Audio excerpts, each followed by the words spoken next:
ইয়াত আজি চাইবেৰিয়াত মিটিং কৰিছোঁ কাৰণে মই দুটামান কথা ক'ব বিচাৰিছোঁ। এই অঞ্চলতে মোক আহি এদিন এটেক কৰিছিল নহয়, ওলা মুখত কাপোৰ বান্ধি। সেইসকলক ইয়াত নিশ্চয় মোৰ কথাখিনি কিবা ভগৱান পাব। হিমন্ত বিশ্ব শৰ্মাই কি কৈছে তেওঁলোকৰ কথা আপোনালোকেও দেখিছে, আমিও দেখিছোঁ। হিমন্ত বিশ্ব শৰ্মাই কৈছে যে এইটো কংগ্ৰেছৰ মাজত কাজিয়া, আমি তাত নাই, কৈছেনে নাই? তাৰ মানে যিকেইটা ভিডিঅ'ত ধৰা পৰিল, যিকেইটা আপোনাৰ ডকাইত চুৰ সোধাই কোৱাৰ দৰে, সেইকেইটাক বিজেপিয়ে কৈছে যে আমাৰ মানুহ নহয়, কংগ্ৰেছৰ মানুহ, হয়নে নহয়? কৈছে নহয়, এইটোতো ৰেকৰ্ডত থাকি গ'ল, ফটোখিনি ওলাইছে, চুৰ ডকাইতসকলে চিনি পায়। গতিকে তেওঁলোকৰ সিফালেও গ'ল আৰু কংগ্ৰেছ আহিলেও গ'ল। মই সেই কথা কেনেকৈ জনাম? হিমন্ত বিশ্ব শৰ্মাই ব্যৱহাৰ কৰে আৰু পেলাই দিয়ে, ইউজ এণ্ড থ্ৰু। তেওঁলোকক বেয়া কামত লগালে, এতিয়া ফোনটো অফ কৰি তেওঁলোকক আঁতৰাই দিলে। এই লোকসকলক কৈছোঁ, খুব একেটা দিন কৰি আছে নহয় উৎপাত, আৰু 6টা মাহ যাব দিয়ক।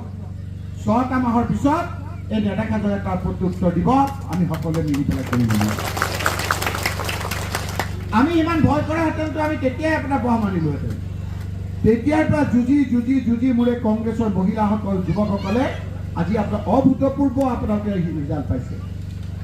মই এই কাবিলাক, এই লাপি লোপা সেইবিলাকৰ কথা ক'ব লাগিব নেকি? মই নকওঁ, কম জানো। তেওঁলোকে নিজৰ কাম কৰে, তেওঁলোকৰ বদনাম আপোনালোকে নকৰিব। তেওঁলোকে যিমান কোলা কাপোৰ পিন্ধি আহিব, আমাৰ মানুহৰ ভোট আৰু বাঢ়িব। আমি কেৱল আইন হাতত ল'ব নালাগিব, আত্মৰক্ষাৰ বাবে আমি প্ৰস্তুত হৈ থাকিব লাগিব আৰু মানুহৰ পক্ষত থাকিব লাগিব। এতিয়া মোৰ জিলা পৰিষদৰ কেণ্ডিডেটসকলে কোনো তেওঁলোকক উন্নয়নৰ কামৰ পৰা বাধা দিব নোৱাৰে। মোৰ এপি লোকসকলক কোনো উন্নয়নৰ কামৰ পৰা বাধা দিব নোৱাৰে। ৱাৰ্ড মেম্বাৰ কিছুমানক এবাৰ আপোনাৰ কিনা বেচা হৈ আছে নহয়, কিনা বেচা কৰি আছে। আমি আমাৰ কিছুমান চাইডেৰে কিছুমান লুকাই থাকিবলগীয়া হৈছে।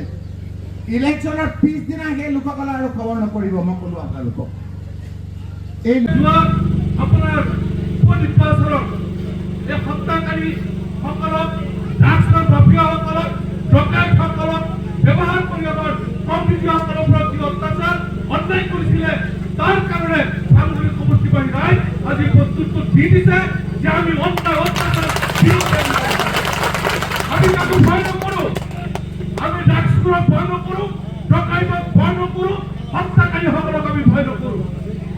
আজি যিসকলে আপুনি চাইছে, আজি এটা পাবন গজা নেতা ওলাইছিলে, একেবাৰে আৰু হিৰো, ঘৰৰ সন্মুখত ধৰিকে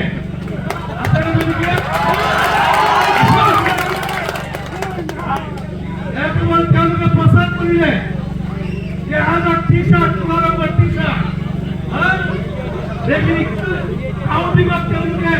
কাউন্টিঙত তেওঁলোকে চব লৈ আহিব। ৰাতি তেওঁলোকৰ ঘৰত একেবাৰে লাইন লাগি গৈছে, টকা আৰু চাৰ্টিফিকেট, টকা দিব, মেম্বাৰৰ জিকাৰ চাৰ্টিফিকেট পাব। কৈছিলে নাই? এনেকুৱা এটা হাৱা উঠাই দিছিলে, আমাৰ মানুহবিলাক ইমান ভয় কৰিছিলে। কি হব? আমি ৰাইজে নেকি? মই কৈছিলো, আপোনালোক খাই নাযায়, আপোনালোকৰ আল্লাহ চাই আছে, আপোনালোক কেতিয়াও নাখালে আপোনালোক জিকিব।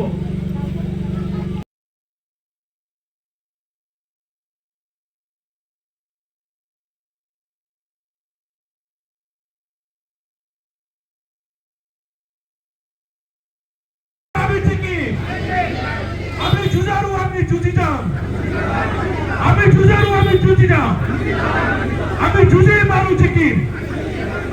ধন্যবাদ। রাহুল গান্ধী জিন্দাবাদ, সোনিয়া গান্ধী জিন্দাবাদ, প্রিয়াঙ্কা গান্ধী জিন্দাবাদ, কংগ্রেস জিন্দাবাদ, খারগে জি জিন্দাবাদ। रकीब हुसैन साहब, MLA नूर हुदा साहब, कांग्रेस जिंदाबाद, नूर हुदा जिंदाबाद, प्रदीप पाटिल जिंदाबाद।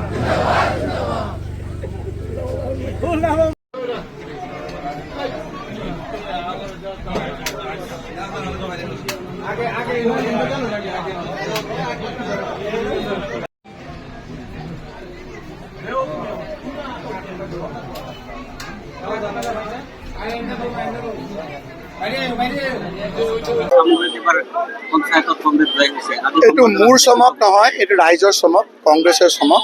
য'তেই কংগ্ৰেছৰ হাতৰ চিন দেখিছে ৰাইজে তাতে ভোট দিছে, আৰু য'ত আপোনাৰ হাতৰ চিন দেখা নাই ইয়াত তাত ভোট দিয়া নাই। আপোনালোকে এতিয়া চাওক যে হিমন্ত বিশ্ব শৰ্মা বিজেপিয়ে কৈ আছে যে এইবাৰ পঞ্চায়তত তেওঁলোকৰ ৰিজাল্ট ভাল হৈছে। মই তেখেতক অনুৰোধ কৰিম অলপ ইতিহাস চাওক। তৰুণ গগৈ ডাঙৰীয়া যেতিয়া মুখ্যমন্ত্ৰী আছিল, ৰকিবুল হুছেইন যেতিয়া মন্ত্ৰী আছিল, সেই সময়ত যি পঞ্চায়ত নিৰ্বাচন হৈছিল সেই সময়ত 26,000 আমাৰ গাঁও সভাৰ সদস্য আছিল, তাৰ ভিতৰত 21,000 কংগ্ৰেছ জিকিছিল। 2019টা পঞ্চায়ত আছিল, প্ৰায় 90% পঞ্চায়ত কংগ্ৰেছ জিকিছিল। আঞ্চলিক পঞ্চায়তো আছিল, সিমান আঞ্চলিক পঞ্চায়তো জিকিছিল। জিলা পৰিষদ আছিল 219টা, 90% জিলা পৰিষদ কংগ্ৰেছ জিকিছিল। কিন্তু পৰৱৰ্তী 6 মাহৰ ভিতৰত যেতিয়া নিৰ্বাচন হ'ল, কংগ্ৰেছ ধৰাশায়ী হৈ গ'ল, কংগ্ৰেছ হাৰিলে। Party in power, BJP power থকা অৱস্থাত হিমন্ত বিশ্ব শৰ্মাৰ দাবী ধমকি বিভিন্ন প্ৰশাসনক লগাই যিদৰে এক পৰিস্থিতিৰ সৃষ্টি কৰিছিল, সেই সময়ত তেওঁ যিদৰে ৰিজাল্ট ভাবিছিল সেইটো হোৱা নাই, আৰু সেইকাৰণে তেওঁ এতিয়া বিভিন্ন প্ৰকাৰে গৌৰৱ গগৈৰ ভোটে তেওঁক খেদি ফুৰিছে। তেওঁ এতিয়া বোলে ৰাতি উৎসৱ খাই যায়, গৌৰৱ গগৈ বুলি বিচৰাৰ পৰা নামি বোলে দৌৰাদৌৰি কৰে বুলি শুনিছোঁ। তেওঁ চাহটোকে বাঘটো দেখা হৈছে। তাৰমানে তেওঁ বুজি পাইছে তেওঁ এই বিগত 4.5 বছৰত যি মানুহক অন্যায় কৰিলে, সকলো শ্ৰেণীৰ মানুহক যি অত্যাচাৰ কৰিলে, জাতি ধৰ্ম বৰ্ণ ভাষা নিৰ্বিশেষে আহোম সম্প্ৰদায়সকলৰ কথা কওক, মৰাণ মটকসকলৰ কথা কওক, আজি আপোনাৰ ট্ৰাইবেল লোকসকলৰ মনত এটা ডাঙৰ আঘাত যে একদম আমি এজন মুখ্যমন্ত্ৰী পাতিছিলোঁ, হয় কংগ্ৰেছৰ বিৰুদ্ধে দিছিলোঁ, তেওঁক আঁতৰালে। এই কথাবিলাক আপোনাৰ জনজাতি লোকসকলৰ বুকুতো আছে। আজি বঙালী হিন্দু মানুহখিনিও ভাবিছে যে আমাৰ উপযুক্ত প্ৰতিনিধি নাই, যাকে তই তুমি তামাক কৈ যিদৰে মানুহক ব্যৱহাৰ কৰে, ডাঙৰ সৰু নাই যিদৰে আপোনাৰ ব্যৱহাৰ কৰে, শিক্ষক নাই, আমাৰ জ্যেষ্ঠজন নাই, যাক যিধৰণে আপোনাৰ বেয়া ব্যৱহাৰ কৰে, এই কথাবিলাক মানুহৰ মনত এটা ক্ষোভৰ আকাৰ লৈছে, আৰু এইটো এটা ভোটৰ আকাৰ লৈছে। এই কথাবিলাক হিমন্ত বিশ্ব শৰ্মাই আজি বুজি পাইছে, মাননীয় মুখ্যমন্ত্ৰী ডাঙৰীয়াই, আৰু সেইকাৰণে হিমন্ত বিশ্ব শৰ্মাই এতিয়া কংগ্ৰেছৰ চাহটোকে বাঘটো দেখা হৈছে, আৰু বিভিন্ন প্ৰকাৰৰ উন্নয়নৰ কথা ক'ব লাগে। তেওঁ মানুহৰ ওচৰত আহি ক'ব লাগিছিল যে আমি 2 কোটি চাকৰিৰ কথা কৈছিলোঁ, আমি 2 কোটি চাকৰি দিলোঁ। আমি 25 লাখকে বছৰি চাকৰিৰ কথা কৈছিলোঁ, 25 লাখকে বছৰি চাকৰি দিলোঁ। আমি যিবিলাক প্ৰতিশ্ৰুতি দিছিলোঁ সেই প্ৰতিশ্ৰুতিবিলাক আমি পালন কৰিলোঁ। সেইবিলাক কথা তেওঁ একাষৰীয়া কৰি যিদৰে এতিয়া ইয়াত এটা ধুঁৱলি কুঁৱলী পৰিৱেশৰ সৃষ্টি কৰিবলৈ বিচাৰিছে, ৰাইজৰ চকুত ধৰা পৰিছে, হিমন্ত বিশ্ব শৰ্মা ডাঙৰীয়াৰ চকুতো ধৰা পৰিছে। তেওঁ ইণ্টেলিজেন্সে খবৰ দিছে যে য'ত উজনিত কংগ্ৰেছে মাত্ৰ জিলা পৰিষদত ক'ৰবাত 1000, ক'ৰবাত 500 ভোটত হাৰিছে, ক'ৰবাত আপোনাৰ 70টা 80টা ভোটত গাঁও সভাৰ সদস্য হাৰিছে, আৰু আমাৰ আঞ্চলিক পঞ্চায়ততো মাত্ৰ কেইটামান ভোটত হাৰিছে। তাৰমানে যে নিৰপেক্ষভাৱে যেতিয়া নিৰ্বাচন হ'ব, তেতিয়া তেওঁ যে ধৰাশায়ী হৈ যাব বিজেপি তেওঁৰ নেতৃত্বত থাকিলে, সেই কথাটো আমাতকৈ ইণ্টেলিজেন্সৰ যোগেদি হিমন্ত বিশ্ব শৰ্মাই ডাঙৰীয়াই ভালকৈ বুজি পাইছে। সেইকাৰণে গৌৰৱ গগৈয়ে হওক বা কংগ্ৰেছেই হওক চাহটো বাঘটো দেখা হৈছে। বিজেপিৰ এগৰাকী নেতাই বা অংশীদাৰ যাৰ কাৰণে তেওঁলোক পৰাজয় হৈছে, আনফালে মুখ্যমন্ত্ৰীয়ে কৈছে যে কংগ্ৰেছ কেৱল সংখ্যালঘু অঞ্চলত আছে, উজনিত নাই। কি কৈছে মুখ্যমন্ত্ৰীয়ে? কৈছে কংগ্ৰেছ কেৱল সংখ্যালঘু। এই মুখ্যমন্ত্ৰীয়ে কৈছিল যে মই চামগুৰি ধিং ৰূপহীত আমি জিকাম। এই মুখ্যমন্ত্ৰীয়ে কৈছে যে ৰকিবুল হুছেইনক যিকেইজনে মাৰিবলৈ আহিছে সেই লোকসকল কংগ্ৰেছী লোক। কৈছিল নহয় তেওঁ কংগ্ৰেছী লোক বুলি। কংগ্ৰেছী লোক যদি তেওঁ কংগ্ৰেছৰ মানুহখিনিক আটক কিয় নকৰিলে?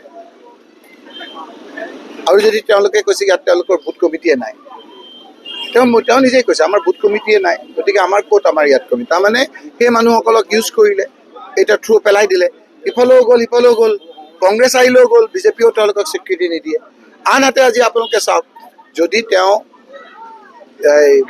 অকল সংখ্যালঘু এলেকাতে আছে বুলি কৈছে, তেতিয়াহ'লে সংখ্যাগুৰুসকলে প্ৰশ্ন কৰিব যে আমাৰ ট্ৰাইবেল মানুহজনক তুমি আঁতৰাই কি কাৰণে মুখ্যমন্ত্ৰী যুঁজবৰকে হ'লা? তেওঁ ক'ব, উজনিৰ মানুহে ক'ব যে তুমি ইয়াত কিমান চাকৰি দিলা হিচাপটো দিয়া।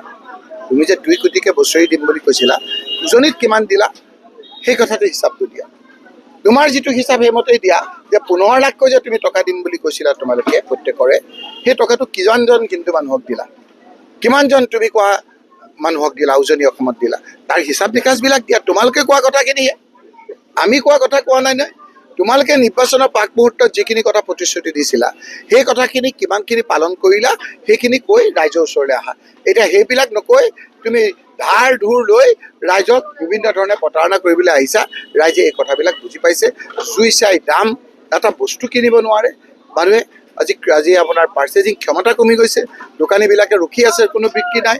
আজি আপোনালোকে দুৰ্গা পূজাৰ সময়তে কওক, বিহুৰ সময়তে কওক, বিভিন্ন সময়ত যিসকলে চৰকাৰৰ অলপ আশা কৰে সেই লোকসকল কিন্তু সকলোতকৈ বেছি আজি ভুক্তভোগী হৈছে। সেই লোকসকলে যিসকলে চৰকাৰৰ আশা নাই যে আমাকতো সহায় নকৰে, কৰ্ম কৰি পেলাই থাকে, সেইসকলে কোনোমতে কলডুকৈ অলপ ভালকৈ জীয়াই আছে। বাকী লোকসকল যিসকলে অকণমান চৰকাৰৰ মুখাপেক্ষী হৈ আছে সেই লোকসকলক কিন্তু পানীৰ সাৰ নচৰা এটা অৱস্থা হৈছে। চামগুৰিৰ সমূহ ৰাইজ এই কিছুদিন আগত যিবিলাক অন্যায় অত্যাচাৰ চলিছিলে, অহংকাৰ হৈছিলে, অহংকাৰ অন্যায় অত্যাচাৰৰ বিৰুদ্ধে ঐক্যবদ্ধভাৱে এটা ৰায় দিছে যে চামগুৰিৰ ৰাইজ ভয়াতুৰ নহয় আৰু ভয়ত নাথাকে। তেওঁলোকে শান্তি বিচাৰে আৰু শান্তিৰ কাৰণে এটা ধৰ্মনিৰপেক্ষ শক্তিৰ প্ৰয়োজন। সেই কংগ্ৰেছ সমৰ্থিত প্ৰাৰ্থীসকলক, কংগ্ৰেছে দিয়া প্ৰাৰ্থীসকলক তেওঁলোকে বিপুলপুৰত জয়যুক্ত কৰিছে। মই চামগুৰি সমষ্টিৰ সমূহ ৰাইজক, কংগ্ৰেছ কৰ্মকৰ্তাসকলৰ লগতে সমূহ ৰাইজক ধন্যবাদ আৰু কৃতজ্ঞতা জ্ঞাপন কৰিছোঁ যে তেওঁলোকে সঁচা অৰ্থত সাহসেৰে ওলাই আহি তেওঁলোকে ধৰ্মনিৰপেক্ষ শক্তিৰ পক্ষত থাকি যি ৰায় দিছে তাৰ কাৰণে পুনৰবাৰ তেওঁলোকক কৃতজ্ঞতা জ্ঞাপন কৰিছোঁ।